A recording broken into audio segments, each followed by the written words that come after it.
cambiar de tema y nos vamos a sorprender porque realmente esta noticia nos ha dejado a todos estupefactos. Una agrupación criminal que secuestraba a mujeres, son 5 las víctimas hasta el minuto, se sospecha que podrían ser más, se le llama la Manada Chilena, una situación horrorosa. Vamos a conversar acerca de esto con el prefecto retirado de la PDI y ex jefe de la Brigada de Ubicación de Personas de la Policía de Investigaciones de Chile, el señor Héctor Arenas. Pero antes, observemos la siguiente nota.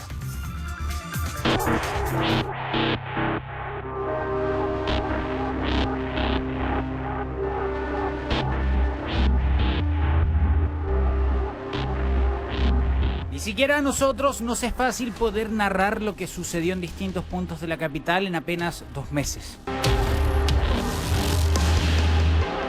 A la vista nada extraño, solo una joven buscando las llaves para ingresar a su domicilio en Maipú. Buscó donde siempre las dejaba, no las encontró. Tuvo que llamar a una de sus amigas con las que comparte pieza para encontrar una solución.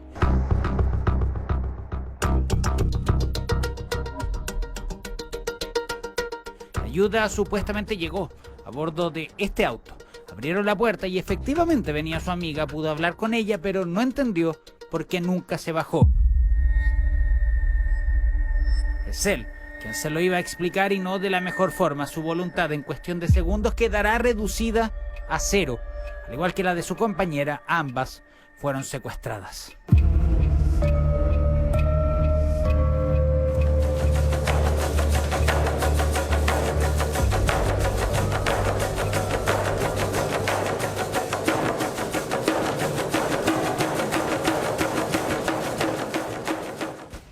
La forma de ejecución, el hecho que sea masivo o en grupo, la participación de mujeres en el ataque sexual, implicaban que iban más allá de un simple robo.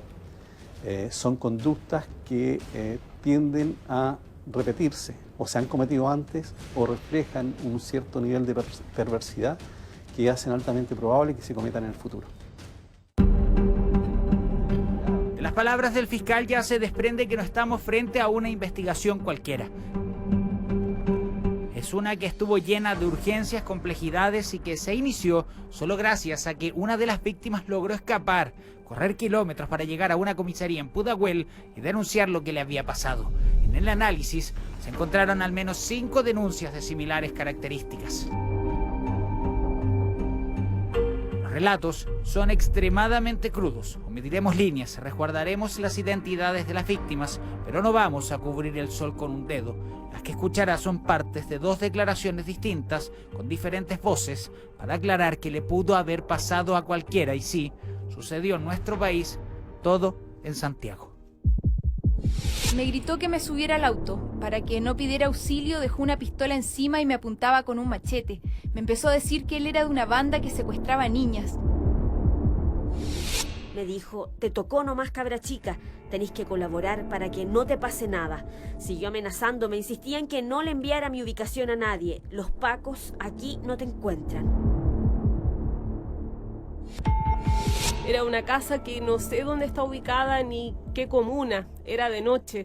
Sí recuerdo un mural y una plaza que estaba al frente. Es necesario que hagamos visible esto, que hagamos visible el maltrato que existe contra las mujeres y la inseguridad que existe en la calle por el solo hecho de ser mujer. ¿Cómo es posible que una persona caminando a las 7 de la tarde por la calle sea abordada por un automóvil, que en cañonada la hagan subir hasta a un vehículo y después pasen toda esta serie de situaciones? No sucede lo mismo con los hombres, no sucede lo mismo con otro tipo de intervinientes, digamos. Solamente sucede esto con mujeres. Casas de ladrillos frente a una plaza. A eso le sumaron la declaración de quien logró escapar y así pudieron reconstruir el camino que las víctimas siguieron. Aquello los llevó hasta este domicilio donde supuestamente se cometieron atrocidades en contra de mujeres de entre 18 y 25 años. Las contactaban a través de redes sociales, pactaban una cita, se encontraban y ponían en marcha su plan. Ya le mostramos estas imágenes. Ponga atención en el auto al que subieron a la víctima a la fuerza. Cambiamos de locación, edificio en Santiago Centro. Un mes después, 2 mujeres más, saliendo a un encuentro muy similar, vivieron un calvario. Experimentaron un nivel de crueldad que hasta ahí no creían posible. Si aparecía el mismo vehículo en alguna cámara cercana, paseándose por el edificio podían ser los mismos responsables, revisaron y ahí estaba. Chevrolet gris sin patente con autoadhesivos en el parabrisas trasero, 2 ocupantes, un hombre y una mujer, habían atacado nuevamente.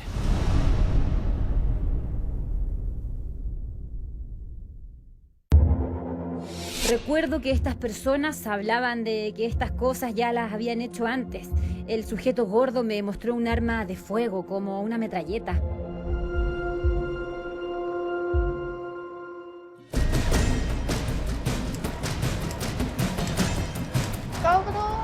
Vivía ahí, salía, entraba, salía, pero fuera de eso nada más. No se veían movimientos extraños en el último tiempo, autos, niñas, quizás. No, que vivimos al lado y nunca se escuchó nada. Unas niñas que secuestraban y las traían para acá. No, la verdad no. Y de hecho que yo estoy en el fondo, nunca escuché nada. Los 2 niños que venían de 1 a 2 de la mañana, a veces más temprano, a veces habían seguido. Entonces, estando toque de queda y la gente estaba molesta. Claro, estaba molesta la gente. ¿Me puedo? Sí, por favor. Por favor. Sí, me parece que esta. Se vestía así. Sí. No se vestía así. Siempre venía de rosar, siempre, con la mochila atrás.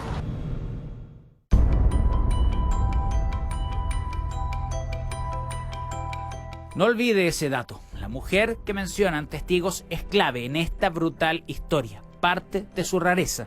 Por su peligrosidad, por el riesgo de que otras se transformaran en víctimas, hubo que disponer de recursos. El departamento OS9 de Carabineros realizó vigilancias las 24 horas del día en uno de los lugares donde ocurrían los ataques.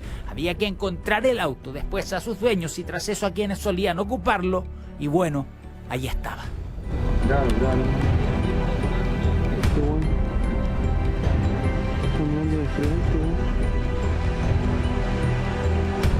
No, manda el pelado, mensaje al pelado y se están juntando con una cabrita. Genera tal temor en sus víctimas que de una u otra forma empiezan a realizar cada acción que les van ordenando. Son atacadas en horarios donde de una u otra forma actúa la sorpresa, principalmente donde existe una poca iluminación durante la madrugada, en momentos que están llegando a su domicilio, donde son abordadas, son amenazadas, subidas a un vehículo donde además existen traslados por distintos puntos que de una u otra forma las desorienta de lo que están viviendo.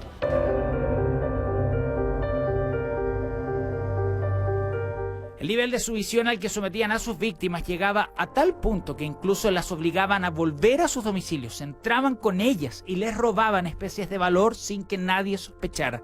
Se adueñaban de sus tarjetas y vaciaban sus cuentas. Después volvían a violarlas. A cargo de eso, otra mujer. Le dijimos que no la olvidara, Natalia. Aquel nombre fue repetido una y otra vez por las afectadas y el esfuerzo tuvo sus frutos. Finalmente pudieron ponerle un rostro a quien manejaba los hilos. Habíamos visto situaciones de serialidad, de ataques sexuales en diversas circunstancias. También cierta serialidad en otros delitos de robo, pero las 2 cosas, y además que en el ataque sexual grupal, que ya es un hecho grave, participen mujeres, es una particularidad de este caso que adquiere especial relevancia en la investigación. Ella era la persona que más describían las víctimas. Ellas describían a una mujer de contextura maciza, de pelo teñido rubio, que usaba un moño alto en la cabeza y que vestía de determinada forma. Natalia era la dueña de los tiempos, ella era la absoluta controladora de eso, digamos. Ella era una parte o un engranaje fundamental dentro del delito. Ella sabía dónde ponía a cada una de las víctimas, sabía lo que les iba a pasar y sabía el tiempo que eso demoraba y cuando terminaba ella aparecía.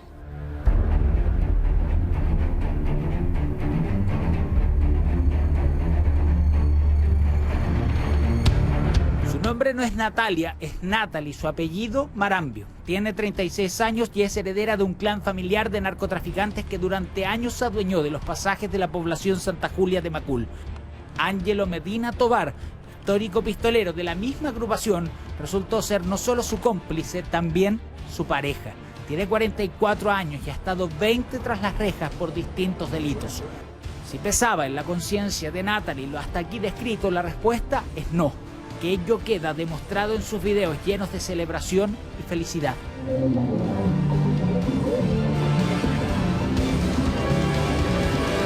Véala bien. Si la reconoce, tiene que hacer la denuncia, porque no serían solo 5 casos. La fiscalía cree que hay más. ¿Necesita fotos de él?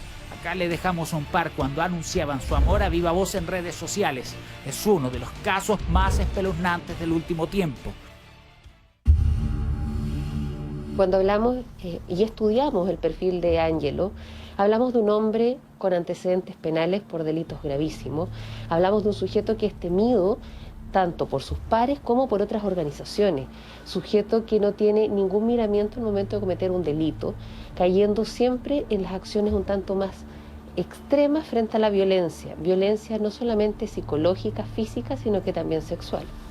Natalie se presenta como una familiar, una prima, hermana o algo del imputado y comienza a llamarle por otro nombre. De hecho, el imputado da otro nombre, pero en algún momento de la conversación se le escapa el nombre Ángelo. Ellos se dan unos besos y ahí es donde dice, no, ella es mi pareja y está embarazada de 4 meses de gestación.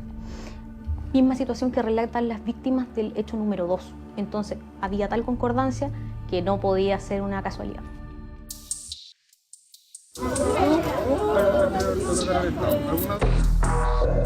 Perversión. No hay muchas más vueltas. El día en que fue detenida, cayó también otro de los integrantes de la banda, No Así Ángelo. Para encontrarlo tuvieron que pasar meses. Es que contaba con una red de apoyo que impacta en Peñalolén, Macul, Maipú y Pudahuel. Narcos lo protegieron y Natalie nunca lo entregó. Pero un error permitió que le pusiera las manos encima y junto con ello nos autorizaron a hablar al respecto. Teníamos noticias de dónde Ángelo podía estar eventualmente. La gente de repente decía cuando los funcionarios hacían las búsquedas que Ángelo podía encontrarse a tal lugar, pero no lo pudimos encontrar. Dentro de lo que él nos dijo después, cuando ya estábamos en el cuartel y había sido su detención, él decía, yo dormía 1 hora diaria y me cambiaba de domicilio habitualmente para que ustedes no pudieran encontrarlo. Y sin perjuicio que todo esto hay que acreditarlo en el respectivo juicio, la sola circunstancia de haber evitado nuevo ataque ya es un logro. ¿Los delitos cuáles fueron, fiscal, entonces, los formalizados? Desde los robos con violencia concretamente, añadido a ello la violación. ¿Y secuestro? Y secuestro, sí.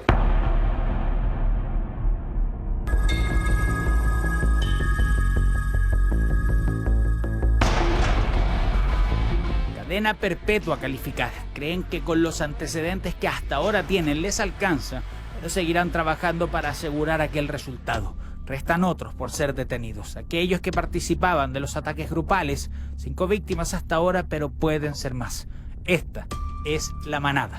Hace años que Chile no veía este tipo de violaciones grupales, ni mucho menos que fuera un ataque tras otro, y tampoco sabíamos de mujeres participando de los actos y en el posterior robo.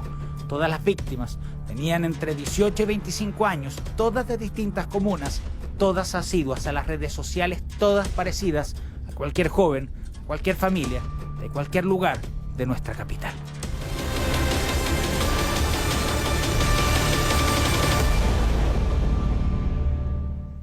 8 de la mañana con 52 minutos y seguimos totalmente impactados con esta historia, la historia de la manada en Chile, haciendo referencia a lo sucedido años atrás en España. Secuestro, robo, torturas, una situación simplemente inverosímil para la mayoría de los chilenos, pero ocurrió. Y acá hay una de las consecuencias. Ángelo Hernán Medina Tovar, uno de los líderes, el novio, marido, la pareja de Natalia Marambio, la mujer involucrada en estos hechos, con un prontuario larguísimo desde 1997, robo con intimidación nuevamente, distintos tipos de causa, hasta el 2018, tenencia ilegal de arma de fuego, causa 182. Ahí está, fue asesinado el martes mientras hacía su prisión preventiva. Va a un patio común y finalmente en causas y en situaciones que todavía se investigan, termina siendo asesinado por los propios internos. Nos sigue sorprendiendo lo que hacía esta manada chilena, ¿cierto? Pero también no nos deja de sorprender que ocurre este asesinato con el líder de esta banda, con Ángelo. Y ocurre en la cárcel, tú lo decías, cuando sale a uno de los patios. Queremos conversar de aquello, cómo es que esto pasa. Para eso está con nosotros Carlos Fernández, sargento primero dirigente, además de la ANSOG, y queremos preguntarle eso. ¿Cómo está? Bienvenido. ¿Cómo podemos entender que estando privado de libertad en una prisión preventiva, sea asesinado por otro de los reos? Hola, buenos días a la auditoría. Aquí claramente hay en primera instancia hay un tema que tiene que ser investigado por la justicia, pero si usted me pregunta hoy día como funcionario de Gendarmería, donde estamos cuidando aproximadamente un funcionario por cada 60, 70 reos, personas en cantidad de libertad, es muy difícil poder controlar, ¿cierto?, un ataque dentro de un módulo, dentro de una unidad penitenciaria. O sea, a diario nosotros hacemos un esfuerzo inmenso de norte a sur por cuidar a las personas que se encuentran bajo nuestra custodia. O sea, que no hay un dolo de parte de nuestra gente. Eso lo tendrá que ver en su momento la Fiscalía, que hoy día está investigando este tema, pero ahora reitero, a lo que me pregunta, la falta de personal, la falta de recursos, ¿cierto?, la falta de infraestructura que permita segregar, ¿cierto?, a la población penal, no teniendo estos elementos, ¿cierto?, que son los básicos, por lo menos para poder hacer la labor penitenciaria a diario. Vamos a seguir teniendo este tipo de infortunios que al final son personas que nosotros estamos cuidando, son personas que están bajo nuestra custodia. Carlos, mucho gusto, gracias por otorgarnos este tiempo para poder conversar. Hablemos y detallemos en qué penal fue y se realizó esta situación, este asesinato a Ángelo Hernán Medina Tovar. Este hecho, por lo que tengo entendido, sucedió en la cárcel de Santiago 1, ocurre en uno de sus pabellones. Más allá, reitero, el hablar directamente del tema ya es un tema investigativo donde... Por supuesto, pero solamente el fiscal entendemos tiene acceso a la información verídica, lo demás sería estar creando una situación que lamentablemente aquí yo no voy a generar una situación por generar prensa, sino que exponer el por qué pueden suceder o se dan estas dinámicas, estos fenómenos o accidentes dentro de la labor propia que nosotros realizamos a diario. Carlos, entendemos perfectamente que no podemos dar detalles acerca del proceso y del hecho puntual, porque hay una investigación en curso, pero para hablar acerca de ciertos códigos, y ahí te pregunto y creo que podemos charlar acerca del tema. A ver, una banda que abusa de mujeres, además con este tipo de características en el abuso, torturas de por medio, robo, esa podría ser una de las causas por las cuales este sujeto fue asesinado. La otra tesis que se señala es que eventualmente esta persona tendría algunos vínculos y algunas situaciones pendientes con estructuras del narcotráfico. ¿Cuál de las sensaciones crees tú que está más cerca de la realidad? No, eso es materia de investigación. No, sería irresponsable de mi parte decir no, fue porque por el delito por el cual él venía, que obviamente dentro de los códigos, efectivamente el tipo de delito de esa categoría, hablemos de delito sexual, igual es complejo poder llevar una convivencia dentro de una unidad penal. Así como también la segunda tesis que tú planteas del tema del narcotráfico también es una dinámica que cuesta llevar cuando hay cuentas pendientes, pero reitero, el que yo diga que fue por una de las dos tesis que tú supones sería muy irresponsable de mi parte. Pero podemos saber qué reos, por qué delitos están en el módulo que estaba Ángelo, es el 32, si no me equivoco. ¿Con quiénes comparte ese espacio? A ver, primero explicarle que cuando llegan personas que son detenidas, son pasadas, primero hoy día estamos con el tema protocolar del COVID, ¿cierto? Se aíslan a las personas, seguramente está en un módulo de aislación, se dejó ahí en su momento y obviamente en su calidad de imputado, obviamente están con internos que se encuentran con similares características.